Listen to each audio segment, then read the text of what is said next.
E aí, pessoal, mais uma vez sejam muito bem-vindos ao meu canal. Meu nome é Mário. Então, pessoal, vocês já perceberam que muitas das vezes Deus parece que se revela de uma maneira muito estranha? Davi e Golias. Parece que ele se revelou de uma maneira muito estranha, não é mesmo? Mas o que acontece na realidade é que Deus parece que tem um senso de humor. E o que significa? Se você quiser saber o que realmente acontece, como Deus gosta de se revelar para aquelas pessoas que realmente buscam a sua presença, fique até o final desse vídeo, porque talvez você seja esta pessoa que está passando por esse problema que Deus pode estar se revelando para você. Abram a Bíblia de vocês em Êxodo, capítulo 2. Aqui vocês vão encontrar a história de um menino chamado Moisés. E o que é engraçado, entre aspas, que acontece nessa história, que chega a ser cômico. Existiu naquela época do Egito um menino chamado Moisés. Então, em Êxodo capítulo 2, versículo 1, vai falar bem assim: um homem da tribo de Levi casou-se com uma mulher da mesma tribo e ela engravidou e deu à luz a um filho. Vendo que ele era bonito, ela o escondeu por 3 meses. Versículo 3. Quando já não podia mais escondê-lo, pegou um cesto feito de junco e vedou de piche e betume. Colocou nele o menino e deixou o cesto entre os juncos à margem do Nilo. A irmã do menino ficou observando de longe para ver o que lhe acontecia. A filha de Faraó descera ao Nilo para tomar banho. Enquanto isso, as suas servas andavam pela margem do rio. Nisso viu o cesto entre os juncos e mandou a sua cria apanhá-lo, abri-lo e viu um bebê chorando. Ficou com pena e lhe disse: este menino é dos hebreus. Essa irmã do menino aproximou-se e perguntou ao filho de Faraó: a senhora quer que eu vá chamar a mulher dos hebreus para amamentar o menino e criar? Quero, respondeu ela. E a moça foi chamar a mãe do menino. Então a filha de Faraó disse à mulher: leve este menino, amamente-o para mim e eu pagarei para você por isso. Cara, isso é irônico. Alguns versículos atrás, o próprio Faraó, por medo, porque os hebreus estavam sendo muito numerosos, estavam crescendo, como aqui no capítulo 1, fala bem assim, ó: o rei do Egito ordenou às parteiras, no versículo 15, 1:15, dos hebreus que se chamavam Cifra e Puá: quando vocês ajudarem as hebreias a dar luz, verifiquem se é menino. Se for, matem-no. E se for menina, deixem-na viver. Porque os hebreus estavam se multiplicando. E ele pensou, ele com ele mesmo: rapaz, esses pessoal, eles vão começar a crescer demais, vão se revolucionar, vão criar uma revolução aqui, porque ó, a gente está construindo as coisas aqui na base da pisa e na base da taca. É pisa, é taca, é pisa. Do almoço de manhã, um chicote com café. De tarde, 2 chicotes com Nescau. De tarde, 2 chicotes com espiga de milho. Então, assim, era na base do chicote e na violência. Então, cara, o Faraó falou assim: meu irmão, não tem cão que aguente esse pessoal, vão se revoltar com nós, meu irmão. Cara, mata esses moleque pra não dar ruim, porque já tem gente demais. Tá crescendo que nem preá, meu irmão. Vamos matar geral. Aí a Zebreia falou assim: sim, senhor. Quando ele pulou fora, virou as costas, fechou a porta, pulou fora, a Zebreia falou assim: vamos matar nada, meu irmão. Vamos inventar aqui uma zoeira aqui, uma conversa aqui. Aí aqui, ó, no versículo aqui, ó, por exemplo, no versículo 20, fala bem assim, ó. Versículo 17 de Êxodo, capítulo 1. Todavia as parteiras temeram a Deus. Que significa? Obedeceram a Deus. E deixaram viver os meninos. Então o rei do Egito convocou as parteiras e perguntou: por que vocês fizeram isso? Por que vocês deixaram viver o menino? Aí respondeu as parteiras a Faraó: as mulheres hebreias não são como a egípcia, fraquinha. Ai, não, são cheias de vigor e dão a luz antes mesmo de chegar nas parteiras. Tá chegando no hospital, a mulher já deu a luz. Quando foi, cadê o médico esperar? Não tem, já nasceu. Aí o que acontece? Deus foi bondoso, versículo 20, com as parteiras, e o povo se tornava cada vez mais numeroso. E o que acontece? O que tem de engraçado, de cômico, de irônico nessa história? O Faraó vai, fala assim: vão matar geral. As parteiras falam assim: não vai não. Deus fala assim: não vai não. Fala assim: vou sim. Não vai, vou sim. O que acontece? A mãe de Moisés pega, mete o menino com medo de ele morrer no Nilo. A irmã acompanha, só dá uma vista de zóio, o cesto de junco indo. Aí chega na mão da filha do Faraó. O que acontece? Ela fala assim: olha que bebezinho bonito, vou criar para mim. É dos hebreus? Vou criar para mim. Ah, papai queria que ele morresse? Não vai morrer não, vou criar para mim. Final das contas, o cara que queria matar os homens acaba criando o filho hebreu dentro do próprio palácio. Educação egípcia, comidas egípcias, mulheres egípcias. Isso é irônico, não é? Final das contas, esse menino acaba, o medo de Faraó, acaba se tornando realidade. O que ele pensou que já tinha acabado, o que Satanás pensou que já tinha acabado, tornou-se o maior medo dele. O que aconteceu? O Moisés cresceu com vigor, conhecimento, viu seu povo sendo massacrado, falou, meu irmão, vou matar um cara aqui. Matou um cara, acabou sendo fugido, foi pro deserto, passou 40 anos, vocês podem ler a história em Êxodo, é uma história que traz uma grande reflexão, e quando ele volta, ele liberta o povo hebreu. Interessante, né? Vou dar mais uma história para vocês. Abram a Bíblia de vocês, lá em Samuel, capítulo 17. Vamos lá. Samuca, 1 Samuca, capítulo 17, versículo 1 ao 50. Obviamente, eu não vou ler tudo, porque eu não estou doido. É muito versículo. Mas olha só. Eu vou ler um bem específico aqui. Olha só. 1 Samuel, capítulo 1, versículo... 1 Samuel, capítulo 17, versículo 1. Olha só o que 1 Samuel, capítulo 17, versículo 41. Samuel, capítulo 17, versículo 41. Só vou ler isso aqui para vocês. Ó. Enquanto isso, o filisteu, com seu escudeiro, à frente, vinha se aproximando de Davi, o filisteu gigante, de quase 3 metros de altura. Olhou para Davi com desprezo, viu que era só um rapaz ruivo de boa aparência, e fez pouco caso dele. Disse ele a Davi, por acaso sou um cão, para que você venha contra mim com um pedaço de pau? E o filisteu amaldiçoou a Davi, invocando seus deuses, e disse, vem aqui, eu lhe darei sua carne às aves do céu e aos animais do campo.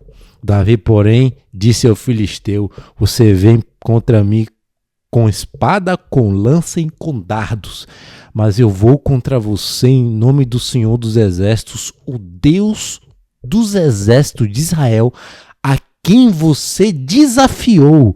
Hoje mesmo o Senhor entregará nas minhas mãos e eu o matarei e cortarei sua cabeça. Hoje mesmo eu darei os cadáveres do exército filisteu, às aves do céu, os animais selvagens em toda a terra, saberá que há Deus em Israel. Meu irmão, rupiado aqui, ó. O que acontece? Existia um rapazinho, cuidador de carneiro, ovelhinha, pastorzinho de ovelha, no meio do nada. E estava tendo uma certa guerra ali entre o povo filisteu e o povo de Israel.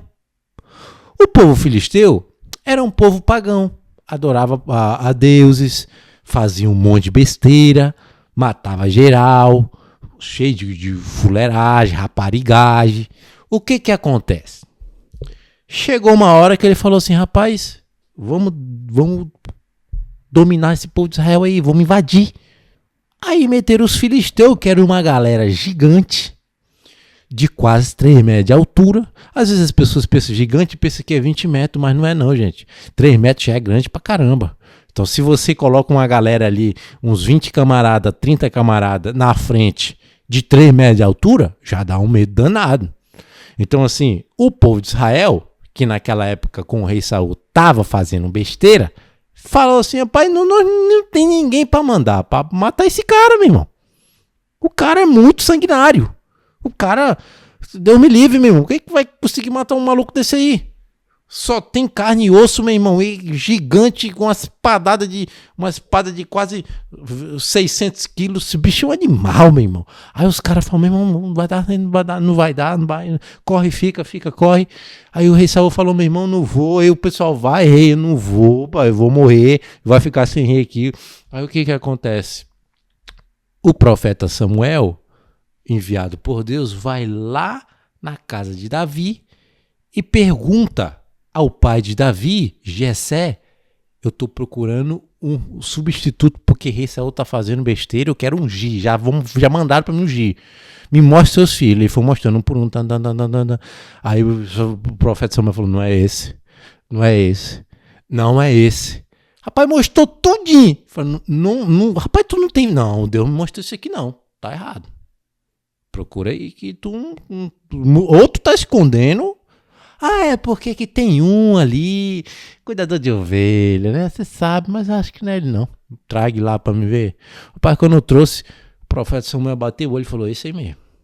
Ah, não é possível, já você falou, não é possível. Esse aqui? Esse daqui. Cuidador de ovelha. Aí Davi falou assim, rapaz, acho que não é eu não, viu? É você. Final das contas, ungiu, desceu o óleo na cabeça do homem lá, ungiu. Aí mandaram levar a comida lá pros irmãos dele que estavam lá na guerra. Quando ele chegou, ele ouviu. Rapaz, o cara desafiando o Deus de Israel e o povo de Israel, biquinho calado. Aí os caras. Aí Davi falou: rapaz, não tem homem aqui, não, é? Rapaz, vocês não tem homem, não, rapaz. Vocês são tudo menino. Vocês são tudo moleque. Aí ele ficou brabo quando ele começou a ouvir. Aí ele falou exatamente o que eu falei pra vocês aqui. Hoje mesmo, olha, rapaz, eu fico impressionado com isso aqui, ó. Versículo 46. Hoje mesmo o Senhor entregará nas minhas mãos e eu o matarei e cortarei sua cabeça. Hoje mesmo darei os cadáveres do exército filisteu, as aves do céu e os animais selvagens. E toda a terra saberá que há Deus em Israel. E com uma pedra, meu irmão, pegou-lhe na funda, mas foi um tiro de sniper pesado, meu irmão. Foi só um. Bum! Caiu duro. Aí, meu irmão, o povo de Israel tremeu e feliz da vida e botaram para derrotar o exército filisteu. É interessante, né, pessoal? Eu poderia aqui mencionar várias histórias, como a história de Balaão. E eu finalizo esse vídeo com uma história que é a maior ironia de todas as histórias da Bíblia. Você sabe qual é? Abram a Bíblia de vocês lá em Mateus capítulo 27. Para quem conhece a Bíblia já sabe do que eu estou falando. Mateus capítulo 27 vai falar de uma história bem interessante. De um homem chamado Jesus de Nazaré, que dá vida pela humanidade. E o que tem de irônico nisso, Júnior? Eu vou te falar. Jesus, ele vence o pecado de uma forma muito irônica. Mateus capítulo 27, versículo 45.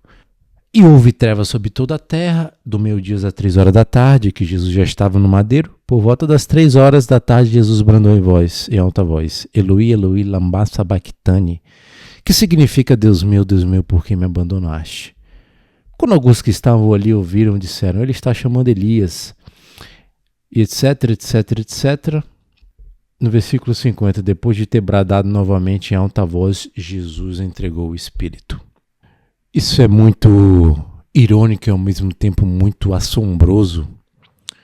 Jesus, você pode ler a crucifixão de Jesus desde quando ele saiu lá do Getsêmani, em Mateus capítulo 26, versículo 33, até o finalzinho, a sua ressurreição no final do livro de Mateus 28.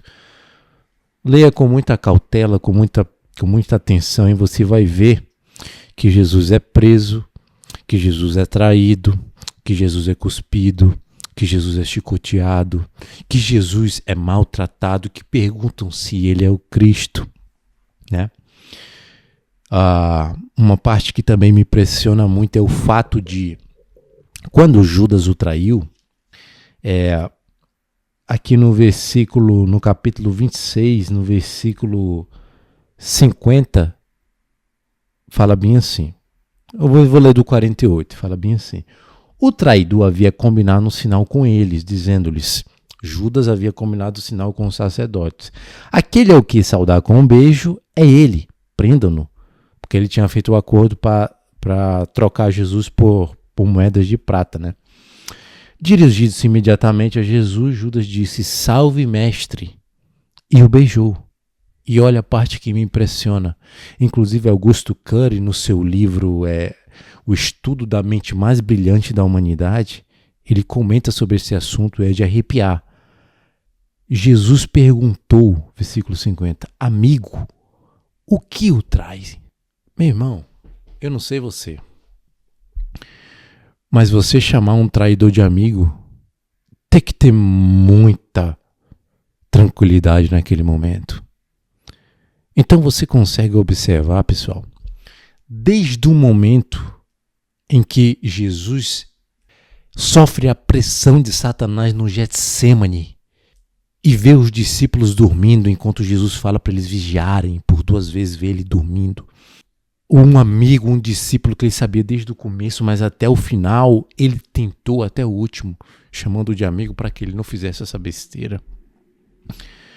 Jesus é cuspido, Jesus é colocado numa coroa de espinho, as pessoas saudam ele falando salve mestre e caçam da cara dele. E lá no madeiro ele vence a morte, o pecado, através da sua própria morte.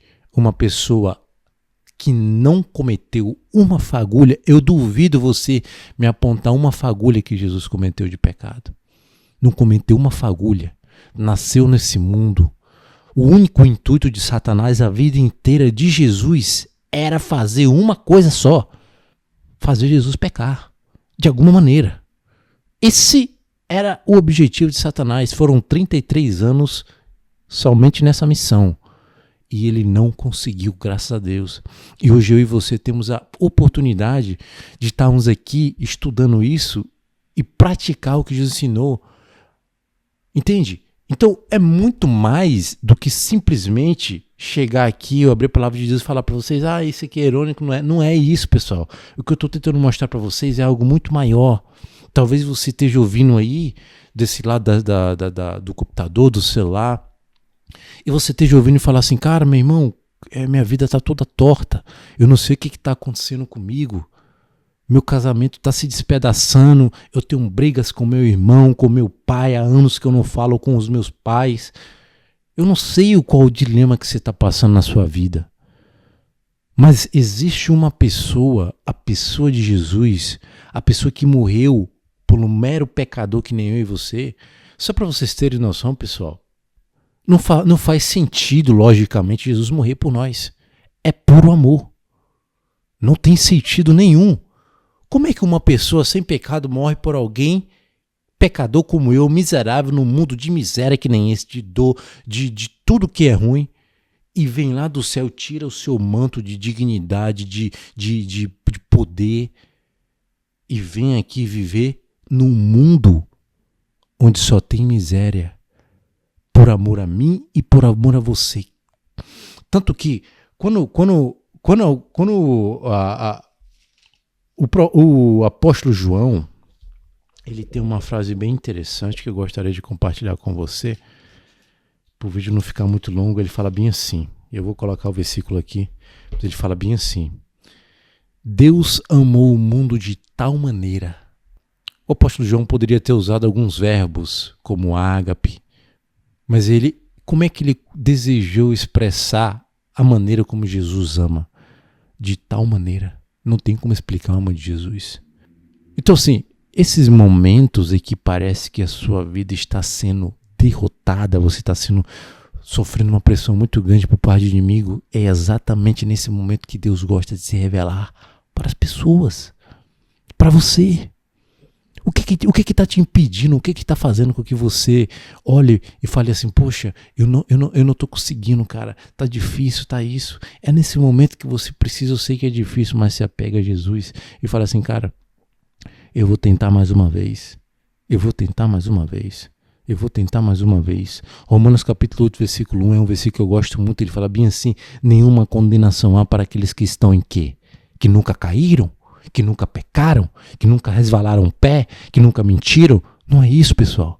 Nenhuma condenação há para aqueles que estão em Cristo Jesus. Em Cristo Jesus. Se você não está em Cristo Jesus, você está morto. Mas se você está em Cristo, você está vivo. E como é que eu estou em Cristo? Muito simples. Aceita Jesus como seu único Salvador. Se batize. Eu não estou falando para você escolher a igreja, eu estou falando para você aceitar Jesus.